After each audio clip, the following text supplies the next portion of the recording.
गली में शोर है, गांधी परिवार चोर है, गली गली में शोर है, गांधी परिवार चोर है, गली गली में शोर है, गांधी परिवार चोर है, गली गली में शोर है, गांधी परिवार चोर है। जनता पूछे जवाब दो, घोटाला का हिसाब दो, जनता पूछे जवाब दो, घोटाला का हिसाब दो, जनता पूछे जवाब दो, घोटाला का हिसाब दो, जनता पूछे जवाब दो, घोटाला का हिसाब दो। कांग्रेस पार्टी मुर्दाबाद, कांग्रेस पार्टी मुर्दाबाद, जनता पूछे जवाब दो, घोटाला का हिसाब दो। जाना होगा, जाना होगा, नेशनल हेराल्ड केस घोटाला करने वालों को जेल जाना होगा, जाना होगा, जाना होगा। जनता पूछे जवाब दो, घोटाले का हिसाब दो, जनता पूछे जवाब दो, घोटाले का हिसाब दो। नेशनल हेराल्ड घोटाला करने वालों को जेल जाना होगा, जाना होगा, जाना होगा। राहुल सोनिया चोर है, चोर है, चोर है, राहुल सोनिया चोर है, चोर है, चोर है। गली गली में शोर है, राहुल गांधी चोर है, गली गली में शोर है, चोर है, राहुल गांधी चोर है, राहुल गांधी इन्होंने यंग इंडिया कंपनी जो इन्होंने लिमिटेड कंपनी बनाई उसके नाम से पूरी संपत्ति जो नेहरू जी ने कंपनी बनाई थी एजेएल वो ट्रांसफर करके वो सारी कंपनी का जितनी भी संपत्ति थी वो यंग इंडिया के नाम पे कर दी और उस पे कब्जा पूरा देश भर में ये दिखा रहे हैं कि ये कंपनी हमने ये बनाई है और इसका सारा ये है।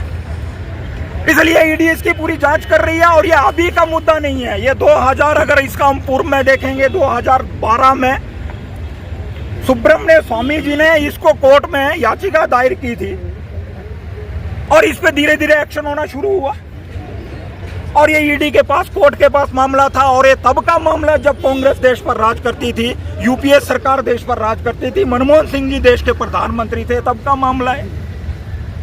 लेकिन इसकी इन्वेस्टिगेशन धीरे धीरे होती रही और ईडी अब इस स्थिति पर पहुंची है कि ये पूरा विषय जनता के सामने आ रहा है और मेरे को दुख इसलिए होता है कि ये देश का पैसा, ये तो कहते हैं कांग्रेस ने देश को आजादी दी, क्या ये ऐसी आजादी दे रहे हैं कि आजादी से पहले भी ये देश को कंपनियां बनाकर, कैसी कंपनियां, जैसे अंग्रेजों ने ईस्ट इंडिया कंपनी बनाकर भारत पर शासन किया था, ऐसी कंपनियां बनाकर देश को लूटना चाह रहे हैं ये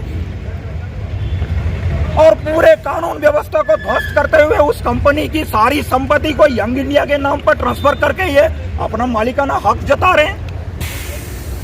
इसलिए वो संपत्ति देश की है, हम सब की संपत्ति है और दुर्भाग्य का विषय वो अखबार चली कि नहीं चली।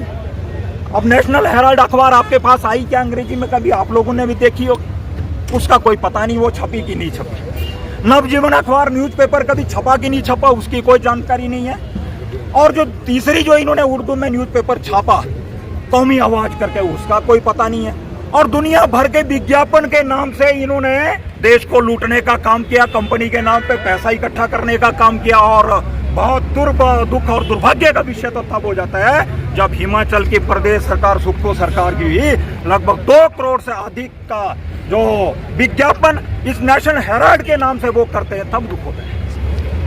अरे भाई वो अखबार हमने कभी पढ़ी नहीं है।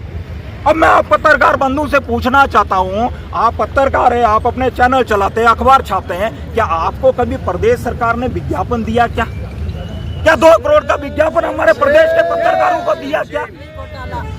इसलिए घोटालों में अब तो कांग्रेस का नाम सुनते ही घोटाले की बू आती है। ये पहला घोटाला नहीं है, अनेकों घोटाले इन्होंने किए। इसलिए जनता पूछना चाहती है कि ईडी इस जांच का स्पष्टता से साथ जांच करे और जल्दी से जल्दी इसकी जांच हो। लेकिन दुर्भाग्य की बात है कि कांग्रेस के लोग एक तो चोरी करेंगे, ऊपर से सीना चोरी। यही कांग्रेस के लोग जब इनको लगा कि इनके घोटाले का भांडा फूटने वाला है तो इन्होंने पूरे देश भर में धरना प्रदर्शन शुरू कर दिए। अरे भाई आप ही चोरी करेंगे, चोर मचाए शोर, आप चोरी करेंगे फिर आवाजें भी मारेंगे कि मोदी जी ईडी को इनके पीछे लगाया। अरे 2012 का केस है, ईडी अपना काम कर रही है और जानकारी ले रही है, सुप्रीम कोर्ट इस मामले में पूरा देख रहा है। अब मोदी सरकार कहां से आ गई? जो भी घोटाला करेगा वो बचेगा नहीं। ये आज का नहीं है, जब देश के यशस्वी प्रधानमंत्री नरेंद्र भाई मोदी जी ने शपथ ली थी तब उन्होंने संकल्प किया है कि घोटालेबाज अगर पाताल में भी छिप जाए वो बचने वाले नहीं है। मोदी जी का संकल्प है। पूछिए और आप भी इनसे विज्ञापन लीजिए। ये प्रदेश का मामला है, प्रदेश के लोगों को विज्ञापन मिलने चाहिए। और ये अगर इतनी बेशर्मी पे आ गए हैं, जैसे इसका खुलासा और स्पष्ट रूप से जैसे चला हुआ है, और ये विषय जब जनता के सामने आएगा ये सब एक्सपोज होंगे और इनका नंगा नाच चाहे प्रदेश में कर रहे हैं या देश में इन्होंने किया है वो सब दुनिया के सामने आने वाला है। और ये सुखो सरकार प्रदेश में टिकने वाली नहीं है, ये आप देखते जाइए। ये अपनी मनमानी से बाहर जाने वाले नहीं है, कोई मानेगा नहीं उसका तो फिर क्या करेंगे। एक ही इलाज है जो जनता इसका जवाब अपने आप समय पर देगी।